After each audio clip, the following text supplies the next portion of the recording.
오늘 말씀 같이 보겠습니다. 오늘 말씀은 학개 1장 1절에서 15절까지 말씀입니다. 봉독하겠습니다.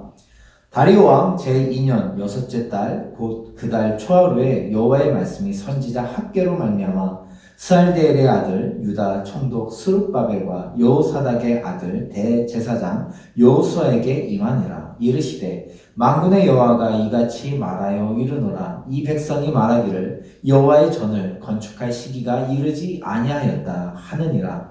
여호와의 말씀이 선지자 학개에게 임하여 이르시되 이 성전이 황폐하였거늘 너희가 이때 판벽한 집에 거주하는 것이 옳으냐. 그러므로 이제 만군의 여호와가 이같이 말하노니 너희는 너희의 행위를 살필지니라. 너희가 많이 뿌릴지라도 수확이 적으며 먹을지라도 배부르지 못하며 마실지라도 흡족하지 못하여 입어도 따뜻하지 못하며 일꾼이 삭슬 받아도 그것을 구멍 뚫어진 전대에 넣음이 되느니라. 만군의 여호와가 말하노니 너희는 자기의 행위를 살필지니라. 너희는 산에 올라가서 나무를 가져다가 성전을 건축하라. 그리하면 내가 그것으로 말미암아 기뻐하고 또 영광을 얻으리라. 여호와가 말하였느니라. 너희가 많은 것을 바랐으나 도리어 적었고 너희가 그것을 집으로 가져갔으나 내가 불어버렸느니라. 나 만군의 여호와가 말하노라. 이것이 무슨 까닭이냐. 내 집은 황폐하였을 때 너희는 각각 자기의 집을 짓기 위하여 말랐음이라.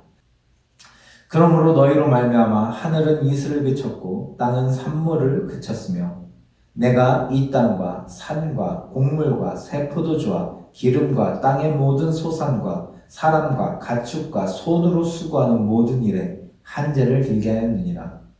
스알디엘의 아들 스룹바벨과 여호사닥의 아들 대제사장 여호수아와 남 모든 백성이 그들의 하나님 여호와의 목소리와 선지자 학개의 말을 들었으니 이는 그들의 하나님 여호와께서 그를 보내셨습니다. 백성이 다 여호와를 경외하며 그때 여호와의 사자 학개가 여호와의 위임을 받아 백성에게 말하여 이르되 여호와가 말하노니 내가 너희와 함께 하노라 하니라. 여호와께서 스알디엘의 아들 유다 총독 스룹바벨의 마음과 여호사닥의 아들 대제사장 여호수아의 마음과 남은 모든 백성의 마음을 감동시키심에 그들이 와서 만군의 여호와 그들의 하나님의 전 공사를 하였으니 그때는 다리오 왕 제2년 여섯째 달 24일이었더라. 아멘. 오늘 말씀의 제목은 먼저 신앙을 세우는 삶을 삽시다 라는 제목의 말씀입니다. 오늘 말씀은 학개서의 말씀입니다. 학개는 시대적으로 바벨론 포로 생활 이후 이스라엘에 돌아온 이후에 나오는 이야기를 다루고 있습니다. 페르시안 고레스 왕의 칙령으로 이스라엘은 자신의 땅으로 돌아가는 것을 허락받았고 성전을 지을 수 있게 되었습니다. 그렇게 되어 이스라엘은 주전 536년에 예루살렘으로 돌아오게 됩니다. 그러나 성전 짓는 것은 쉽지 않았습니다. 주변 사마리아에 정치적인 방해가 있었고 또한 70년간 방치된 예루살렘은 황폐하여서 살기가 참 어려웠습니다. 이러한 방해와 삶의 어려움 때문에 이스라엘은 성전을 재건한 지 2년 만에 포기하고 성전을 방치하게 됩니다. 그리고 자신의 삶을 사는 데 집중해버리고 맙니다. 그렇게 무려 16년의 시간이 지납니다. 계속 성전을 황폐하게 버려져 있었죠. 그때 일어난 사람이 바로 학개입니다. 학개는 이스라엘을 책망합니다. 오늘 말씀 4절에서 5절까지의 말씀입니다. 이 성전이 황폐할거늘 너희가 이때 판벽한 집에 거주하는 것이 옳으냐. 그러므로 이제 만군의 여호와가 이같이 말하노니 너희는 너희의 행위를 살필지니라. 이스라엘이 성전을 황폐하게 두고 자신의 삶에만 집중하는 것을 책망한 것입니다. 하나님의 백성으로 성전의 재건에 사명을 주고 하나님의 백성 이스라엘의 나라를 회복하는 것을 주님께서 사명을 맡겨주셨는데 이스라엘 백성은 방해가 있다고 또한 삶에 어려움이 있다고 그것을 외면하고 자기의 삶만 집중해서 살아갔다는 것입니다. 그런데 이런 이스라엘의 삶은 전혀 나아지지 않았습니다. 6절 말씀을 보겠습니다. 너희가 많이 뿌릴지라도 수확이 적으며 먹을지라도 배부르지 못하며 마실지라도 흡족하지 못하며 입어도 따뜻하지 못하며 일꾼이 삭을 받아도 그것을 구멍 뚫어진 전대에 넣음이 되느니라. 그들이 파종을 하고 농사를 해도요, 소출이 적었습니다. 오히려 그들이 열심히 자신의 삶이 나아지려고 애쓰는데 삶은 더 궁핍해져 갔다는 것입니다. 학계는 그렇게 된 이유를 오늘 말씀으로 가르쳐 주는 것입니다. 그것은 그들이 성전을 외면하고 하나님을 외면하는 삶을 살았기 때문에 그렇습니다. 그래서 그들에게 먼저 성전을 세우고 하나님을 구할 것을 말합니다. 그때야 그들의 삶이 회복되고 그들의 땅이 회복될 것을 말씀하시는 것이죠. 여러분, 오늘 말씀은 삶의 문제의 가장 중요한 것을 가르쳐주고 있습니다. 그것은 먼저 신앙을 세우고 하나님을 찾는 것입니다. 돈이 없어서, 운이 안 좋아서, 상황이 안 좋아서 우리 삶이 좋지 않다고 생각하는 것은 지극히 인간적인 마음입니다. 우리 삶에 구원을 주신 분은 하나님입니다. 모든 삶에서 먼저 하나님을 찾아야 합니다. 신앙을 바로 세워야 합니다. 바로 그때 하나님이 주시는 회복과 구원이 우리 삶에 임하게 된다는 것입니다. 이 말씀을 듣고 이스라엘은 어떻게 하였을까요? 이스라엘은 그 마음을 바꿉니다. 그들이 포로기에 그 기간이 헛되지 않았어요. 그전엔 목이 고든 백성이었지만 이 말씀을 들었을 때 그들이 회개하고 하나님의 말씀을 받아들이고 성전 재건에 나아섭니다. 여러분, 이렇게 순종할 때 은혜가 있는 것입니다. 그런데 이 성전 재건이 쉽지 않았습니다. 첫째로는 재료가 부실했습니다. 산에 있는 나무만 썼고 그 당시에 이스라엘이 굉장히 가난했기 때문에 좋은 재료를 쓰기가 어려웠습니다. 이 성전이 솔로몬의 성전과 비교했을 때는 한없이 초라하고 보잘것없었습니다. 그래서 이 성전을 짓던 사람들은 많이 낙마했고 이 모든 하는 수고가 과연 소용이 있는지 헛수고가 되지는 않는지 그렇게 낙마하는 사람들이 많이 생겨났습니다.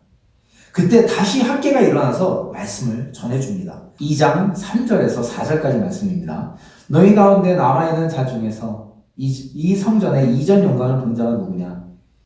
이제 이것이 너희에게 어떻게 보이느냐? 이것이 너희 눈에 보잘것없지 아니하냐? 그러나 여호와가 말하노라 스룹바벨아 스스로 굳세게 할지어다. 여호사닥의 아들 대제사장 여호수아야 스스로 굳세게 할지어다. 여호와의 말이니라. 이 땅 모든 백성아 스스로 굳세게 하여 일할지어다. 내가 너희와 함께하노라. 만군의 여호와의 말이니라. 하나님께서 함께 하신다고 말씀하십니다. 지금 이 성전이 보잘것없어 보이고 굉장히 초라해 보이지만 하나님이 함께 하십니다.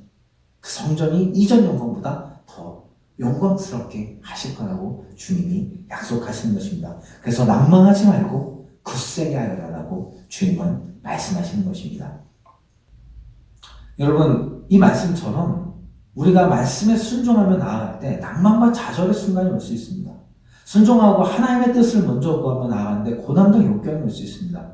그러나 낭망하지 말라는 것입니다. 굳세게 하여라는 것입니다.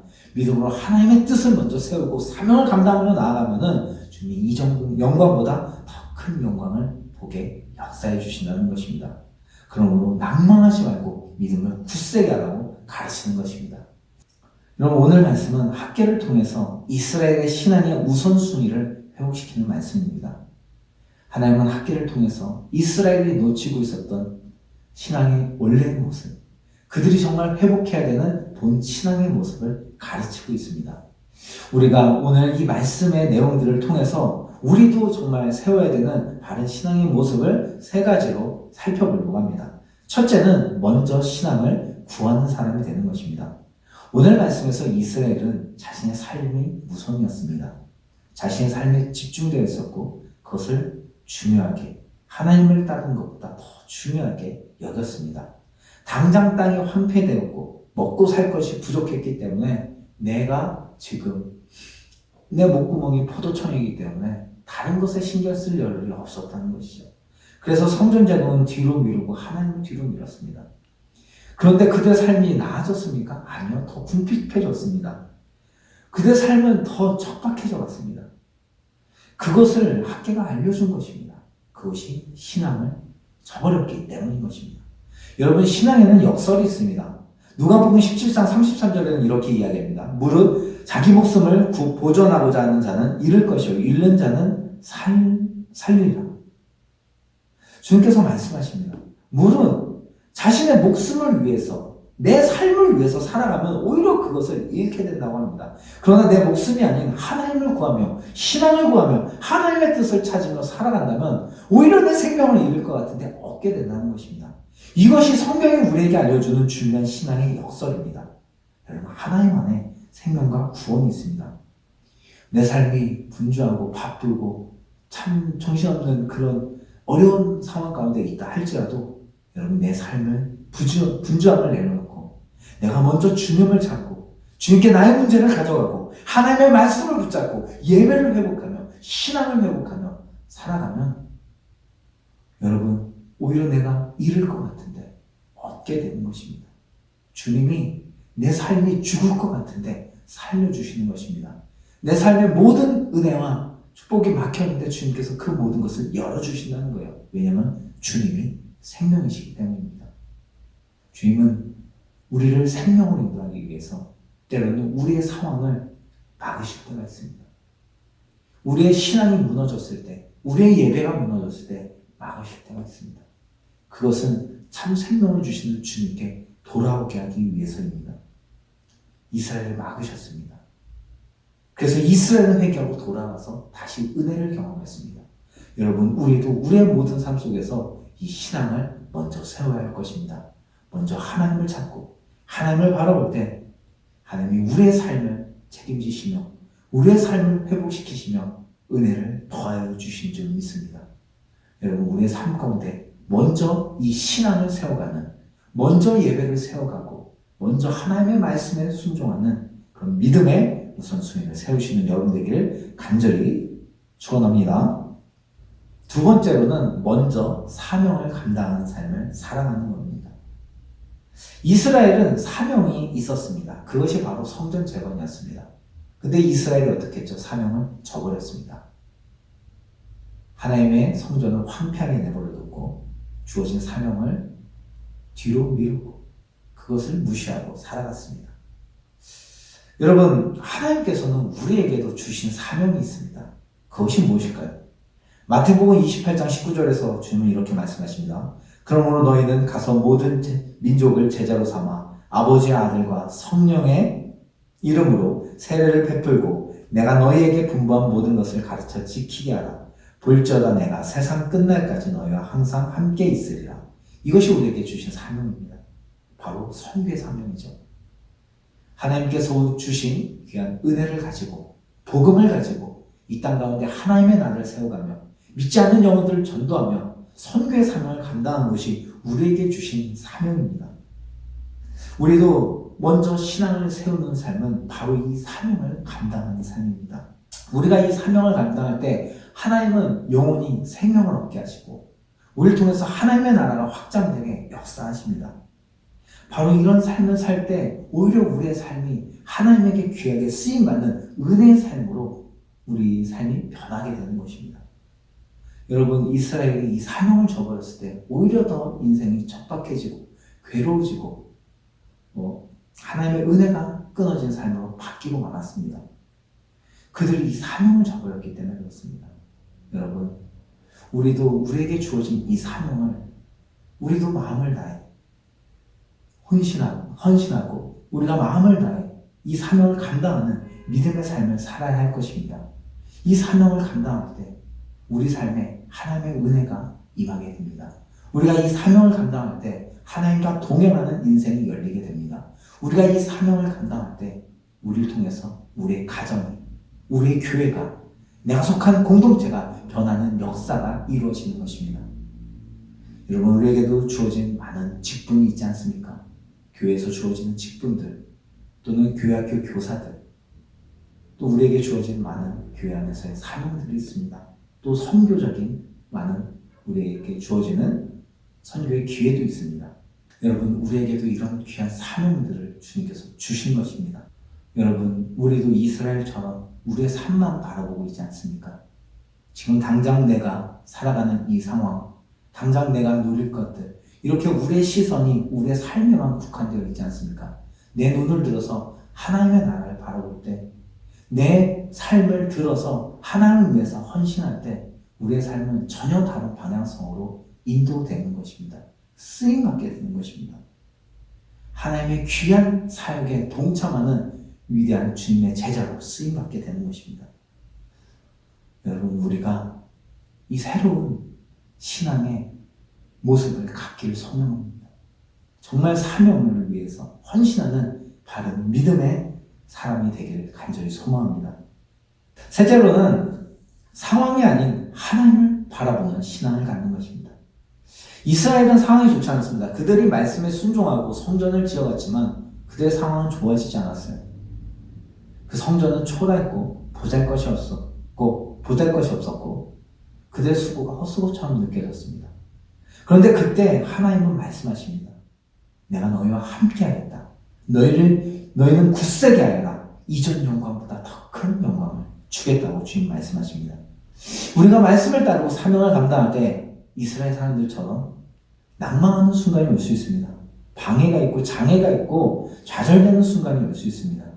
그러나 주님은 우리에게도 말씀하시는 것입니다. 굳세게 하여라. 눈물로 씨를 뿌리면 기쁨으로 반드시 거두게 된다는 것입니다.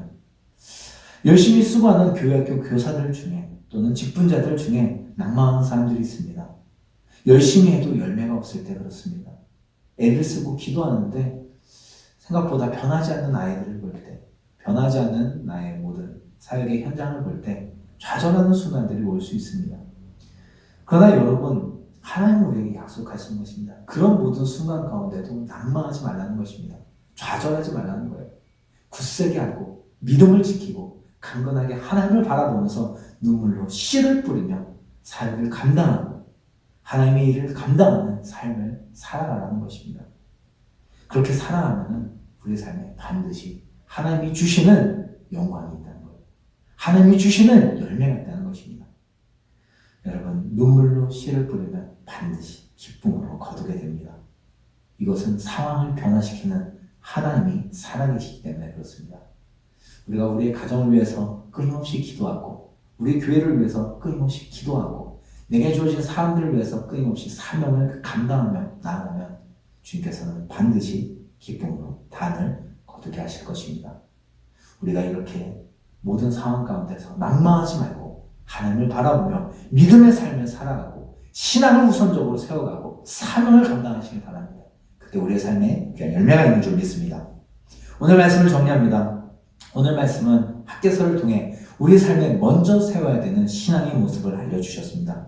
주님은 우리 삶에 무엇보다 먼저 신앙의 바른 모습을 세우길 원하십니다. 거기에서 생명이 나옵니다. 우리가 정말 예배를 회복하고 먼저 말씀을 따르는 삶을 살아갑시다. 또한 사명을 감당하는 삶을 살라고 말씀하십니다. 먼저 그의 나라와 그의 의를 구할 때 모든 것이 더해지는 것입니다. 우리가 가장 가치 있는 하나님의 나라를 위한 삶을 먼저 살아갑시다. 그리고 상황이 아닌 하나님을 바라봅시다. 모든 상황을 변화시키게 하는 하나님을 바라보며 믿음으로 충성되게 살아가면 귀한 은혜를 주십니다. 우리가 이 말씀을 기억하며 학개서의 말씀처럼 신앙을 바르게 세우고 먼저 하나님을 찾으며 하나님을 구하는 믿음의 자녀가 되길 간절히 소망합니다. 함께 기도하겠습니다. 하나님 감사합니다. 오늘도 학개서의 말씀을 통해 우리의 신앙의 본질을 깨닫게 하시니 감사합니다. 주님, 우리가 먼저 신앙을 세운 자가 되기 원합니다. 우리의 삶이 바쁘고 분주하다 할지라도 먼저 하나님을 잡고 먼저 예배를 회복하며 하나님을 붙잡고 살아가는 믿음의 사람이 되게 하여 주셨고 맡겨진 사명을 감당하며 하나님의 나라를 구하며 살아가는 믿음의 자녀가 되게 하여 주시옵소서. 그리고 모든 상황 가운데 하나님을 바라보며 낭망하지 않고 믿음으로 충성되는 사람이 되게 하여 주시옵소서. 그때 우리의 삶에 주시는 은혜가 있는 줄 믿습니다. 우리의 삶을 먼저 주님께 드리고 온전한 신앙으로 살아가는 저희가 될 수 있도록 붙잡아 주시옵소서. 감사합니다. 예수님의 이름으로 기도합니다. 아멘.